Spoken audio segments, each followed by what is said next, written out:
Tarde, boa noite. Então vamos começar a aula de hoje. A aula de hoje é onde que a gente continua, né, falando sobre a Antiguidade Clássica. E nessa Antiguidade Clássica, especificamente, falamos de Grécia Antiga. E dentro da Grécia Antiga, nós tratamos sobre o período clássico. E dentro do período clássico, nós vamos tratar especificamente de uma das coisas mais importantes que a gente tem que saber sobre esse período clássico, que é justamente durante o período clássico que nós vamos ter o auge das cidades-estado. Então é justamente sobre isso que a gente vai falar. Então vamos lá, começando a aula de hoje. Deixa eu lá botar só a nossa apresentação, eu sumo daqui e a gente começa. Certo? Vamos lá. Beleza, então, como eu disse para vocês, então hoje a aula é sobre Grécia Antiga e vamos falar sobre as cidades-estado, sobre as polis no período clássico. O período clássico, lembrando que é o período que nós compreendemos entre o século V a.C. e o século IV a.C. Então vamos lá. Bom, o importante da gente saber do período clássico, pelo menos a primeira coisa importante da gente saber sobre o período clássico, que é justamente neste período, na Grécia Antiga, que nós vamos ter o auge das chamadas cidades-estado. Né? Que são as cidades-estado? Como a gente compreende estas cidades-estado? Elas eram unidades politicamente autônomas. Para facilitar a compreensão de vocês, de uma maneira mais simples, a gente pode pensar que estas cidades-estado elas eram, de certa forma, da mesma concepção se a gente pensar hoje como países, só que eram cidades. Então imagina o seguinte, que a Grécia Antiga fosse o estado de São Paulo. E aí, dentro dessa concepção, a cidade de São Paulo seria uma cidade-estado, a cidade de Osasco seria uma cidade-estado, a cidade de Sorocaba seria uma outra cidade-estado. Então era assim a Grécia. Existia, de certa forma, uma unidade cultural que unia os gregos de alguma maneira, uma identidade cultural, que a gente fala mais para frente, mas cada cidade era politicamente autônoma. Politicamente autônoma significa precisamente o quê? Que cada cidade tinha suas próprias regras, que cada cidade tinha a sua própria cultura, sua própria especificidade cultural, e que cada cidade-estado ou cada polis tinha sua organização social, ou seja, a sua própria maneira de se organizar socialmente. E além disso, isso a gente vai ver com mais destaque, de maneira mais evidente, cada cidade-estado também tinha a própria organização política, ou seja, a maneira de se organizar politicamente. Bom, apesar, como eu disse para vocês, cada cidade-estado funcionar como se fosse um país, a gente pode dizer que existia uma certa identidade grega e, por conta disso, nos permite falar numa ideia de Grécia. Ou seja, embora cada cidade-estado se organizasse como se fosse um país, é possível para a gente falar que existia uma certa identidade grega. E essa identidade grega unia estas cidades culturalmente falando, embora cada uma delas fosse independente. E quais eram os elementos que nos permitem afirmar a existência de uma identidade grega? Todas elas praticavam a mesma religião, né? Adoravam os mesmos deuses, né? O panteão dos deuses olimpianos. Todas elas seguiam o mesmo calendário, né? Na contagem dos anos e dos meses e tudo mais. Todas elas participavam dos Jogos Olímpicos, que era um evento de 4 em 4 anos que demarcava o calendário grego e, de certa forma, era um momento em que todas as cidades paravam, não importa o que estivesse fazendo, justamente para ir jogar os Jogos. Ou seja, os Jogos Olímpicos eram algo que unia essas cidades-estado, por isso a gente pode dizer que é um elemento que contribui na formação de uma certa identidade grega. Existia também uma proximidade linguística entre essas polis, entre essas cidades-estado. Não dá para dizer propriamente que todas elas falavam grego, mas elas falavam variedades linguísticas muito próximas, né? Porque na verdade existia vários tipos de gregos, entre aspas, se a gente assim pode dizer. Então a gente pode dizer que existia uma proximidade linguística, outro elemento importante. Compartilhavam um passado em comum, e aí eu justifico dessa imagem que está aí à direita, que vocês podem ver, que é justamente a cena retirada de um vaso, que é uma cena que está presente na Odisseia. Né? A Odisseia, né, que é justamente este passado em comum. Qual é esse passado em comum que unia todas as cidades-estado? Justamente a Guerra de Troia que é o pano de fundo das epopeias homéricas. Ou seja, o fato delas terem um passado em comum faziam que também todas elas se sentissem gregas, né? Que todas essas cidades-estado se sentissem gregas. Então falamos dos elementos culturais e aí a gente vai falar não de todas as cidades, né? Vamos falar das duas principais cidades-estado. Vamos falar de Atenas, num primeiro momento, e depois falaremos de Esparta. Importante dizer que se a gente for comparar Atenas e Esparta, são duas cidades, são as duas principais cidades-estados, obviamente, como eu já disse, mas são dois modelos opostos de cidades-estado. Bom, se a gente pensar Atenas, fosse resumir a cidade-estado de Atenas numa palavra, a gente pensaria democracia. O que é democracia? Democracia é um sistema político em que a vontade da maioria prevalece. Ou seja, democracia, povo, cracia, poder. Ou seja, um sistema político onde o que prevalece é a vontade do povo, ou seja, onde o povo tem poder. É importante dizer que essa democracia ateniense, embora seja muito diferente do conceito que nós entendemos hoje de democracia, ela serve de base, né? Ela serve de inspiração para as democracias contemporâneas, né? Então, é muito importante saber isso também. E é importante ressaltar que este modelo político em que a vontade da maioria da população prevalece, em que o povo tem o direito, a população tem o direito de opinar nos mais variados assuntos da cidade, isso fazia com que a democracia fosse um sistema político extremamente singular para a época e para a região que se localizava, né? É um sistema muito diferente. Muito diferente dos sistemas políticos que existiam na época. Mas apesar disso, a democracia defender que a vontade do povo deveria prevalecer, né, que a vontade da maioria deveria prevalecer, a gente tem que entender que esse povo é algo bem restrito, né? Porque era uma democracia onde existia escravidão, ou seja, é uma democracia escravista, é uma democracia xenófoba, ou seja, que é xenófoba, que tinha aversão aos estrangeiros, ou seja, os estrangeiros não tinham o direito de participar, de opinar dos assuntos da cidade, e era também um sistema misógino, na medida em que somente os homens poderiam participar dessa democracia. O que é misógino? Misógino é aversão à mulher, ou seja, as mulheres não tinham direito de participar dessa democracia. E uma coisa importante também, aí uma diferença em relação às democracias contemporâneas, que é uma democracia autorrepresentativa, ou seja, não existia como existe nas democracias atuais, como por exemplo existe na democracia brasileira, a ideia de você eleger alguém para ser seu representante. Não. Na democracia ateniense, todo cidadão, ele se autorrepresentava, ou seja, se você tinha alguma coisa para falar, alguma coisa para dizer, alguma coisa para propor, você é quem tinha que apresentar a sua ideia. Ou seja, você não podia delegar para alguém, você não podia eleger alguém para ser o seu representante. Por isso que não existia advogado em Atenas, né? Porque você não pode pagar ninguém para te defender. Você só podia você mesmo se defender, né? Uma coisa bastante peculiar. E essa democracia, ela vai ser marcada também, principalmente no século V a.C., que vai ser conhecida também como o século de ouro ou o século de Péricles, né? Vai ser um período de intensa produção cultural em Atenas, né? Uma intensa produção cultural nesse período, mesmo porque o pessoal tinha tempo livre para fazer isso. Quem trabalhava era escravo, então os cidadãos tinham todo o tempo do mundo a se dedicarem a ficarem pensando e produzindo as mais finas obras de arte.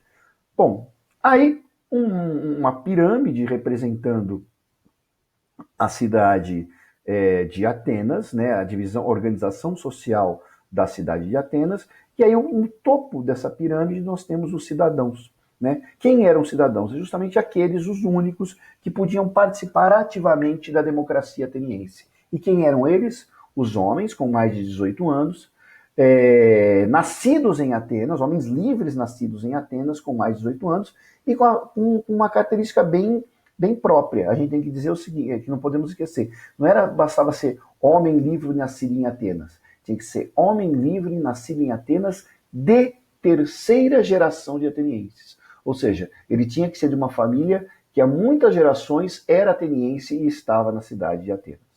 Abaixo dos homens, a gente tinha as mulheres, que não tinham direitos políticos nenhum, né? Lembrando que a democracia ateniense, como eu disse há pouco, era uma democracia misógina, ou seja, as mulheres não tinham direitos. Abaixo das mulheres, os estrangeiros, né, que também não participavam da democracia, eles eram livres, mas não poderiam participar da democracia. E por último, por fim, os escravos, esses praticamente eram objetos, eram encarados como coisas e evidentemente não tinham direito nenhum a participar desse sistema político. Uma coisa que a gente tem que entender de Atenas, é muito importante a gente memorizar isso em Atenas, que é a ideia do diálogo. Né? A gente tem que entender que uma coisa essencial na democracia é o direito que cada um tem de falar livremente aquilo que pensa. Mas se você tem o direito de falar livremente aquilo que pensa, você também tem a obrigação de escutar o que os outros têm a dizer. Então, por isso, a base primordial, fundamental, uma base fundamental para a democracia é justamente a ideia do diálogo. Então vai ser tão importante a ideia do diálogo em Atenas que eles vão desenvolver uma forma de arte que é toda ela baseada no diálogo, que é justamente a arte de se contar uma história através do diálogo, que vai ser justamente o teatro. O teatro ele conta uma história justamente através do diálogo. E aí, o teatro ele tinha uma função bastante específica em Atenas. Ele tinha um caráter pedagógico, ele tinha a função de ensinar e formar os cidadãos atenienses. Por que essa preocupação? Ora, num regime político onde a vontade da maioria dos cidadãos prevalece, se a maioria dos cidadãos for uma maioria alienada e uma maioria que não tem noção da realidade do mundo que vive, isso pode ser que leve, isso podia prejudicar seriamente a formação e os destinos da cidade. Então, o teatro ele vai ter como grande objetivo justamente o quê? Ensinar as pessoas a ter uma percepção, a dizer como se deve comportar, para que aí, na hora de decidir os destinos da cidade, a maioria não seja formada por uma maioria de pessoas alienadas. Então o teatro ele tinha esse caráter de ensinar. E dentro do teatro, né, nós tínhamos dois grandes gêneros. A tragédia, que ensinava através do exemplo, ou seja, grandes histórias de grandes personagens importantes do passado, né, ou seja, ensinava como se devia comportar. E a comédia, que justamente ensinava pelo ridículo. Olha como não se deve se comportar. Olha como as pessoas agindo dessa maneira são ridículas, tão ridículas que nos inspiram o riso. Então, a tragédia ensinava pelo exemplo ideal, e a comédia ensinava pelo ridículo. E aí eu cito só para vocês 3 nomes, né, de dramaturgos importantes da Grécia: o Ésquilo, o Sófocles e o Aristófanes. O Sófocles, que é esse carinha aqui da fotinho que vocês estão vendo aí no slide para ilustrar a fala, né? Justamente esse é o Sófocles, autor do Édipo Rei, né? A grande peça O Édipo Rei, que depois vai ser usada pelo Freud na construção do seu complexo, da sua ideia do complexo de Édipo, mas isso é outra história. Também, como eu já mencionei há pouco, né, Atenas vai ter uma grande produção cultural, e isso nos mais variados campos. Né? Na matemática, com o Pitágoras, né, que vocês conhecem do teorema e tudo mais, a história propriamente dita, a ideia de que você deve escrever uma história escrita, e registrar para as futuras gerações os eventos mais importantes que aconteceram no passado. Esta é uma preocupação que surge também em Atenas com Heródoto, né, que aí, entre aspas, eu coloco, é chamado do pai da história. O Arquimedes, que eu coloco como física, mas ele está na matemática, né, e tudo mais, questão era um grande inventor, e a medicina, né, o Hipócrates, que também é nesse período, Hipócrates, que é do juramento que os médicos fazem lá, de tratar os doentes e tudo mais, quando eles se formam médicos, né? Saímos de Esparta e saímos de Atenas, desculpa, e vamos para Esparta. Se por um lado a democracia ela marcava Atenas e a questão do diálogo, o que vai marcar Esparta é justamente a questão da militarização, né? A militarização é o que existe de mais importante, ou seja, se a gente pensa Atenas, democracia, Esparta, a gente pensa militarização. Antes de continuar, só falar um negócio e reaparecer aqui com vocês. Opa, reaparecer aqui, peraí. Reaparecer. É o seguinte, importante, antes de continuar falando de Atenas, pensar um negocinho sobre Esparta. Antes de falar de Esparta, falar um pouquinho de Atenas. Atenas, vocês têm que entender o seguinte, Atenas a gente pensa, para resumir a polis no seu auge, Atenas a gente pensa a questão democracia, diálogo, produção cultural, teatro, filosofia, né, matemática, história, tudo mais, produção cultural. Esparta, militarização. Militarização. É isso que vocês têm que entender. Então, Atenas, democracia. Esparta, militarização. Certo? Então vamos continuar aí para nossas aulas. Bom, então, se Atenas incentivava o diálogo com a democracia, Esparta vai ser justamente o inverso, né? Nós vamos ter o laconismo, né? Que é falar somente o necessário. O que é isso? Como Esparta tinha uma lógica totalmente militar, ela tinha a sua organização social baseada toda na questão da guerra, né? Pense o seguinte, em Atenas se incentivava o diálogo. Já disse para vocês, já repeti, acho que isso está bem claro.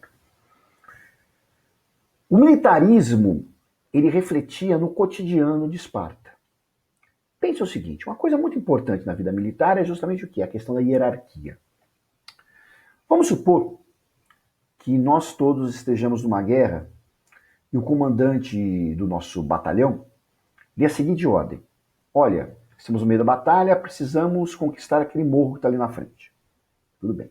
Aí chega um soldado e fala, não, pensando bem, não é melhor conquistar um morro, acho que é melhor nós recuarmos e nos escondermos naquela floresta que está ali atrás. Chega um outro e fala, não, é melhor a gente se esconder, contornar esse morro e atravessar aquele rio. O outro fala, não, é melhor a gente ficar aqui. Aí, não, então vamos estabelecer uma discussão, vamos fazer uma votação. Isso, nessa discussão, nessa perda de tempo dessa discussão, o inimigo já veio e passou por cima. Ou seja, na lógica militar, não existe espaço para a livre discussão de ideias. Nessa lógica do funcionamento cotidiano da lógica militar. Ou seja, o que eu estou querendo dizer com isso? O que o comandante fala, se simplesmente aceita. O que o comandante fala, se aceita. Por isso, se em Atenas era a democracia, a discussão, o diálogo, em Esparta não. Em Esparta nós temos o laconismo. Não podemos perder tempo em ficar discutindo. Discutindo e tem várias ideias. Ou seja, nós temos a preocupação em falar somente o necessário. Certo? Então já desapareço de novo. Bom, então temos aí a ideia do laconismo. Né? O laconismo é uma marca importante que reflete o pensamento espartano. Outra coisa importante de Esparta, se Atenas era uma democracia, ou seja, o poder do povo, Esparta vai ser uma oligarquia, ou seja, o poder de poucos, governada por poucos. Né? Além disso, Esparta ela era uma diarquia, ou seja, ela era uma monarquia com 2 reis, um rei que cuidava dos assuntos militares e o outro rei para cuidar dos assuntos religiosos, ou seja, bem diferente de Atenas.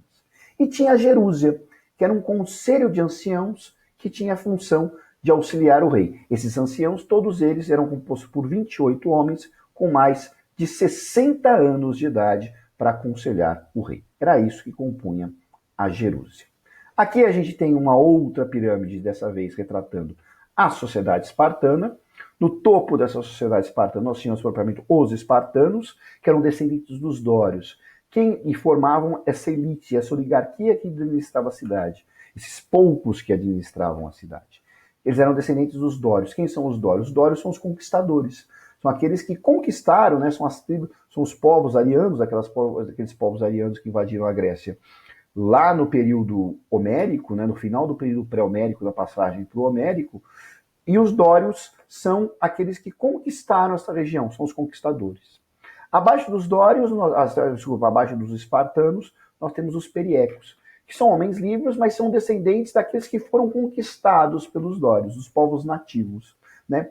Não tinham direito políticos e praticavam basicamente o comércio e o artesanato. Lembrando que o exército era formado exclusivamente pelos espartanos, ou seja, pelos descendentes dos dórios. E abaixo dos periecos, nós temos os ilotas, que nada mais são os escravos que vão trabalhar e sustentar toda a cidade, né? Uma coisa importante de falar sobre Esparta é sobre a sua educação, né, seu sistema educacional, o agogê. Esse agogê que começava aos 7 anos de idade, ou seja, a criança era retirada da sua família aos 7 anos de idade. Tanto meninos e meninas participavam desse treinamento. Quem ia para o exército eram os meninos, mas as mulheres também recebiam esse treinamento. Por quê? Na hora que os homens iam para a guerra, alguém tinha que ficar defendendo a cidade, alguém tinha que ficar vigiando os escravos, e nada mais importante que as mulheres também tivessem esse treinamento militar. Era uma intensa preparação militar, esse sistema educacional, o agogê, e era tão intensa que ela funcionava como um processo de seleção natural para os melhores soldados. Ou seja, muitos desses espartanos que ingressavam nesse sistema de treinamento não sobreviviam a esse treinamento, né? Então funcionava justamente para formar de fato os melhores soldados, os soldados mais fortes. E aí aos 20 anos, depois, se conseguisse sobreviver a todo esse treinamento, os jovens espartanos finalmente entravam para o exército. E aos 30 anos, só aí aos 30 anos, que eles se tornavam de fato cidadãos espartanos, né? Lembrando aí, só os homens. Certo, gente? Então, por hoje a gente vai encerrando a nossa aula sobre Grécia, mas aí, só para concluir, eu falo para vocês o que importa a gente saber desse primeiro momento, dessa primeira parte do período clássico sobre a cidade-estado. Pensar as diferenças entre Atenas e Esparta. Atenas, a democracia, o diálogo, né, a história, a filosofia, a matemática, o teatro. Esparta, a militarização, o laconismo e aquela toda a sociedade voltada totalmente para a guerra. Tá certo, gente? Espero que vocês tenham gostado da videoaula. E aí, essa semana que vem, se tudo caminhar do jeito que está caminhando, nós temos mais videoaulas, obviamente, continuando essa discussão sobre Grécia Antiga. Tá certo, gente? Então, um grande abraço a todos, tchau, tchau, e boa sorte aí.